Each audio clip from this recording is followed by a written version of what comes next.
seandainya dia menguji area rally base drop ini, dia nggak mampu menembus, kemungkinan dia akan turun lagi ke bawah menguji area drop base rally. Itu kemungkinan yang pertama, ya. Kemungkinan yang kedua, ternyata dia menguji rally base drop, ya kan? Dan ternyata karena area udah nggak fresh, selain dia masuk cukup dalam juga dites beberapa kali, ternyata dia jebol, dia akan break. Jika dia seandainya ke atas, dia kemungkinan akan menguji ini dulu.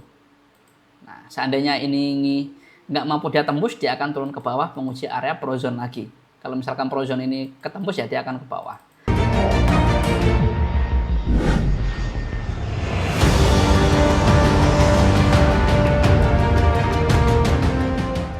Bismillahirrahmanirrahim. Assalamualaikum warahmatullahi wabarakatuh. Teman-teman, kembali lagi bersama saya Rizky dari channel Dunia Trader. Seperti biasa, sebelum kita mulai, kita akan disclaimer dulu bahwasanya apa yang kita sampaikan itu adalah sebuah edukasi semata. Jadi kita belajar bareng supply and demand. Jadi nanti ketika ada plan yang cukup menarik, itu bukan sebuah signal atau rekomendasi apapun. Itu adalah murni sudut pandang saya pribadi dalam melihat market. Jadi nanti ketika ada plan yang cukup menarik, teman-teman wajib untuk analisa ulang, wajib sesuaikan dengan plan dan money management masing-masing. Nggak ada jaminan apapun dari saya dan resiko adalah tetap di tangan teman-teman masing-masing. Ya, jadi teman-teman cek ulang gitu ya, dan teman-teman wajib baca disclaimer yang ada di running text ataupun yang ada di kolom deskripsi. Oke, kemungkinan hari ini kita bahas cuman SAU USD sama BTC USD aja karena saya udah charting duluan di beberapa pair gitu ya, nggak ada yang cukup menarik ya, makanya kita bahas di SAU USD sama BTC USD aja. Oke, kita akan bahas SAU USD di time frame D1 ke bawah gitu ya. Jadi kita breakdown. SAU USD D1 ini kondisinya sekarang lagi uptrend. Kenapa? Karena harga di atas EMA 200 dan EMA yang lainnya juga di atas EMA 200. Kita mulai dari area yang konservatif dulu ya. Di sini ada prozone.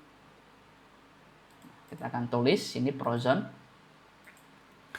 Prozone ini biasanya di time frame kecil, zone-nya itu kalau seperti ini biasanya rally base rally ya. Ini prozone. Di atas ini teman-teman kalau lihat ya. Nah, di sini ada drop base rally. Nah, di sini ada DBR, ya, ada drop base rally. Yang di atas ini teman-teman ada lagi juga sama, ini drop base rally ya. Ini kita kasih warna beda karena bertumpuk ya. Nah, ini juga drop base rally. Dan di atas teman-teman di sini ada rally base drop. Nah, rally base drop. Nah, jadi kesimpulannya untuk SAU USD ini kondisinya sekarang lagi uptrend. Kenapa? Karena harga di atas EMA 200 nih warna merah, dan EMA yang lainnya juga di atas EMA 200. Dan area yang cukup menarik sebenarnya ada tiga ini. Ada prozone ini yang cukup dekat dengan EMA 200. Di sini ada drop base rally, ini ada quick retest ya. Ini mantul dua kali, ini satu. Mantul lagi di sini dua ya. Dua kali dia mantul ya. Dia nggak mampu menjebol di area drop base rally, ternyata dia naik lagi, dan ternyata dia menguji area drop base rally yang ada di atasnya. Ini juga mantul beberapa kali ya. Satu, dua, ini ya, ini sini aja ya. Ini hampir, dan ini tiga ya, tiga kali dia menyentuh ini dan ternyata belum break. Nah, dan sekarang dia menguji ini ya, menguji di area rally base drop. Ini saya tulis sini ada rally base drop. Nah, ini juga diuji beberapa kali ya. Satu sini masuk ya kan, dua masuk lagi sini, tiga masuk lagi sini, ini cukup kuat area ini, empat ya kan, 5, 6, 7, ini ya 7, 8, dan ini mau ke 9. Nah, ini mau ke 9. Jadi playnya seperti apa? Karena ini adalah trennya adalah uptrend, ya harusnya kita kan fokusnya buy. Tapi karena dia udah meluncur ke atas, nah jadi seandainya dia menguji area rally base drop ini, dia nggak mampu menembus, kemungkinan dia akan turun lagi ke bawah menguji area drawback rally. Itu kemungkinan yang pertama, ya.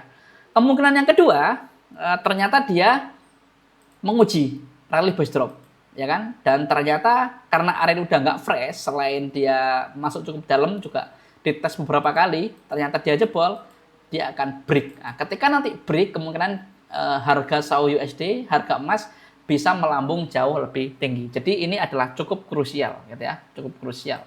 Jadi ini menjadi penentu di area rally base drop ini. Nah, kita akan screenshot, kita nanti akan coba share ke grup. Oke. Untuk SAU USD teman-teman di D1 itu ya, kita akan coba turunkan lagi ke 240.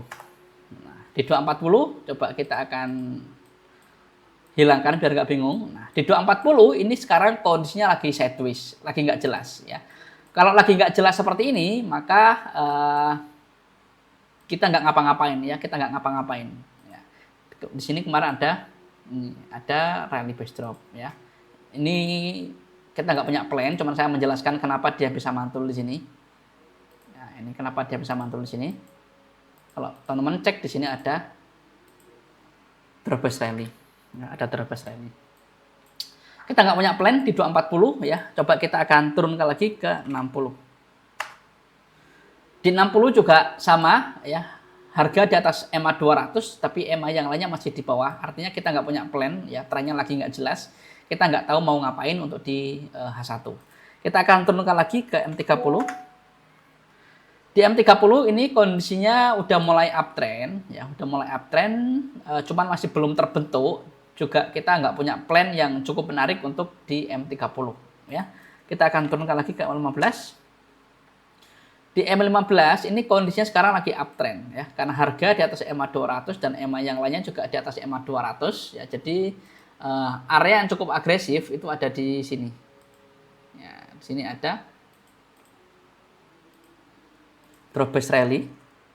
Nah, drawback rally ini reaksi sebetulnya ada rally base rally di sini ya. Ini reaksinya dia mantul ya. Ya cuman itu aja, cuman ini ya masih terlalu agresif ya. Coba kita akan turunkan lagi ke M5. Di M5 kondisinya sekarang lagi uptrend ya, karena harga di atas EMA 200 dan EMA yang lainnya juga di atas EMA 200, tapi kita nggak ada area yang cukup menarik ya. Jadi kesimpulannya area yang cukup menarik yang perlu diperhatikan untuk di SAU USD di D1 itu teman-teman ya. Jadi yang perlu diperhatikan. Oke, kita akan lanjut ke BTC USD. Nah, BTC USD kita akan mulai dari D1. Nah, kita akan mulai dari D1. Nah, BTC USD ini di D1 kondisinya sekarang lagi uptrend ya. Kenapa? Karena harga di atas EMA 200 dan EMA yang lainnya juga di atas EMA 200 ya. Kita mulai dari area yang konservatif. Di sini ada drawback rally ya, ada drawback rally dan ada EMA 200-nya. Ini area yang paling konservatif ya, yang punya RR yang cukup bagus dan risk yang cukup kecil ya di sini ya. Di sini ada drawback rally ya. Di atasnya, teman-teman, di sini juga sama, ada drawback rally juga. Ini area yang cukup agresif. Dan selanjutnya di sini ada pro zone. Ya, di sini ada pro zone. Dan itu kenapa dia bisa mantul di sini. Ya. Kalau kita turunkan, pro zone ini jadinya adalah rally base rally di H4. Nanti kita akan bahas ya. Tapi alasan dia mantul di sini, kita akan alasan dia mantul di sini karena ada pro zone atau rally base rally di H4. Cuman di H4 strukturnya kurang begitu oke, rulesnya kurang begitu oke. Yang kelihatannya adalah di D1 ya, karena searah dengan tren ya, lebih baku ya, lebih baku. Jika ke atas di sini teman-teman bisa cek ya, di sini ada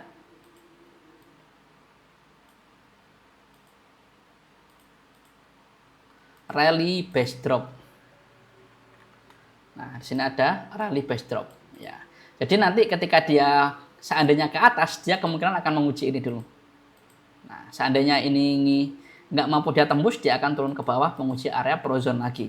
Kalau misalkan pro zone ini ketembus ya dia akan ke bawah. Tapi seandainya ketika dia ke atas, ya dia ke atas dan ternyata ini tembus, ya dia akan melambung lebih tinggi lagi. Gitu ya. Kalau seandainya ternyata dia ini belum nyampe sini turun, dia akan menguji ini. Kalau ini tembus ya dia akan menguji ini, gitu ya. Kalau nggak tembus ya dia ke atas. Jadi seperti itu kesimpulannya untuk di BTC USD D1 ya, kita screenshot dulu. Kita akan turunkan lagi ke 240. Nah, di 240 ini sekarang kondisinya adalah lagi nggak jelas trennya ya. Lagi nggak jelas trennya karena harga di bawah EMA 200, EMA yang lainnya di atas ya. Cuman kalau teman-teman lihat di sini ada rally bus rally. Ini yang pro zone tadi ya. Nah, kalau kita zoom out ya, jadinya seperti ini ya. Dia mantul di sini karena ada rally bus rally atau pro zone yang di D1 tadi kalau teman-teman lihat ya. Secara keseluruhan kita nggak punya plan di H4 ya. Kita akan turunkan lagi ke 60.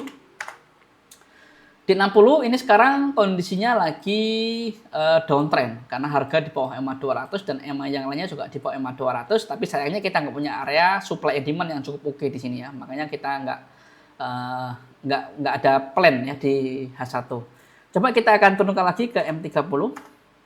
Di M30 juga kondisinya lagi sekarang nggak jelas. Kita juga nggak punya area yang cukup menarik ya di M30. Jadi kita nggak tahu ngapain ya. Yang jelas di D1 tadi sama seperti SAL USD. Kita akan turunkan ke M15. Di M15 juga sama kondisinya sekarang lagi nggak jelas ya. Kondisinya lagi nggak jelas. Kita akan turunkan lagi ke M5. Terakhir, kondisinya lagi nggak jelas. Oke. Mungkin itu aja teman-teman yang bisa saya sampaikan. Sekali lagi kita akan disclaimer bahwasanya apa yang kita sampaikan itu adalah sebuah edukasi semata. Jadi plan-plan yang kita bahas, plan-plan yang kita temukan itu bukan sebuah signal atau rekomendasi apapun. Itu adalah murni sudut pandang saya pribadi dalam melihat market. Jadi teman-teman wajib untuk analisa ulang, wajib sesuaikan dengan plan dan money management masing-masing. Nggak ada jaminan apapun dari saya dan resiko adalah di tangan teman-teman masing-masing. Terima kasih yang udah nonton, terima kasih yang udah subscribe. Bagi teman-teman yang baru menemukan channel ini, jika bermanfaat bisa bantu untuk subscribe. Terima kasih. Assalamualaikum warahmatullahi wabarakatuh dan bye-bye.